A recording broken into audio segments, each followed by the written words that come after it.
అన్ని దానముల కన్నా అన్నదానము మిన్న అంటారు. అన్నములను ఆశ్రయించి ప్రాణములు ఉంటాయి.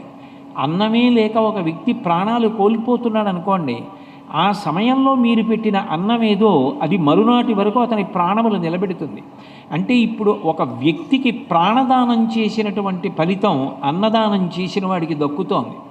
పైగా ఆయన ఆ అన్నం తిని ఒక మంచి పని చేశాడనుకోండి, ఇప్పుడు ఆయన మంచి పని చేయడానికి కావలసిన బలం మీరు పెట్టిన అన్నంలోంచి వచ్చింది కాబట్టి మీకు కూడా ఆయన చేసిన మంచి పనిలోంచి ఫలితం వస్తుంది. అంటే దయ అన్నది ఉండాలి. కానీ అసలు సృష్టిలో మనిషి ఎంత గొప్ప పనైనా చేయగలడు.